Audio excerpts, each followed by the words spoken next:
कुठे तिथे मारहाण झालेली नाही, कुठे काही नाही, फक्त स्टंटबाजी आहे. इलेक्शन आले म्हणून स्टंटबाजी आहे.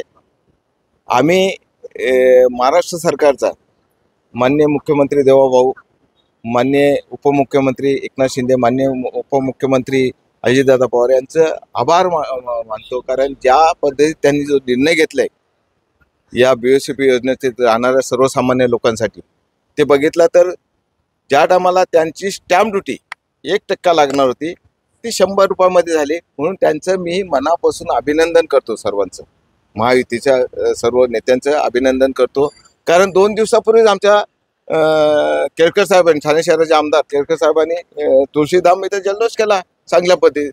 का बाबा चांगल्या पद्धतीत त्यांनी हे केला का चांगला निर्णय घेतला शासनाने.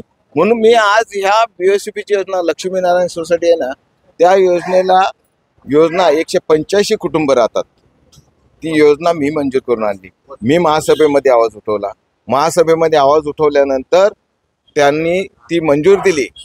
त्यानंतर 2 नगरसेवकांनी पण तिथं प्रश्न उपस्थित केला. एक मस्के साहेब होते, नरेश मस्के, आणि एक नजीमुल्ला, का बाबा नारायण पवारांच्याच प्रभागमध्ये तुम्ही हे करता, आम्हाला पण द्या.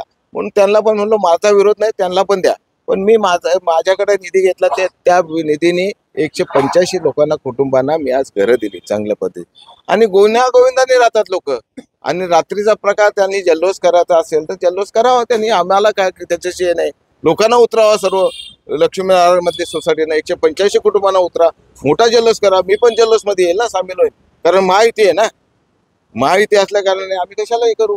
चला युतीमध्ये जल्लोष करू. चांगला काम केलं आमच्या सरकारने, मुख्यमंत्री उपमुख्यमंत्र्यांनी चांगल्या पद्धतीत काय काम केले म्हणून आम्ही जल्लोष करू. काय झाले त्यांची स्टंटबाजी, या इलेक्शन आली का स्टंटबाजी दिसते. चांगल्या पद्धती ह्या भागामध्ये मी काम करतो. 92 पासून या भागात आम्ही नगरसेवक काम करतात, लोक निवडून देतात. सर्वसामान्य जनतेचं मी काम करतो. कमीत कमी या शहरामध्ये 10,000 कुटुंबांना चांगल्या पद्धतीत मोफत घरं दिलेत. अनेक योजना राबवून चांगल्या पद्धतीत घरं दिलेत. ते काय त्यांना हे असतील, लागत असेल का बाबा चांगला काम करतो याला इथं बदनाम करा. बदनाम नारायण पवार होणार नाही, जनता करून देणार नाही. जनता माझ्याबरोबर उभे राहणार. त्यांनी असं 40 ते 50 लोकांचा जमाव या ठिकाणी येऊन आम्हाला धमकी दिली. 40-50 लोकांनी धमकी जर दिली असते तर माझ्या इथं तुम्ही बघा, माझ्याकडं कमीत कमी रोजचे 400-500 लोक येतात. त्यांचे प्रश्न घेऊन येतात. त्या प्रश्न सोडत मला कधी 12-1 वाजतो माझ्या ऑफिसमध्ये. सर्वसामान्य जनता बिचारे कामाच्या याच्याने झालेले असतात का बाबा काम व्हावं म्हणून ते लोक येत असतात. त्या याच्याने लोकांनी मला, तिथल्या लोकांनी बोलवला का साहेब आमच्या पण काही प्रश्न आहेत तर तुम्ही याल का. म्हणून तिथे गेलो. काय तिथे धक्काबुक्की का काय जल्लोष होत होता. जल्लोष जर ते करत असतील ना, त्यांनी व्हिडिओ दाखवा. त्यांनी जल्लोष करत असेल, जर उद्या मी पण तिथे बॅनर लावेल का आमच्या सरकारने जे BOCP योजनेसाठी जे निर्णय घेतला त्याचं आम्ही स्वागत करतो. आम्ही मुख्यमंत्री, दोन्ही उपमुख्यमंत्र्यांचा फोटो लावू, आम्ही चांगला जल्लोष करू. आणि आम्ही महायुतीमध्येच काम करणार, महायुतीमधनंच काम करणार. आणि ह्या महानगरपालिकेवर ती महायुतीचाच वापर होणार. इलेक्शन आले की प्रत्येक प्रभागामध्ये हे लफडे चालू होतात.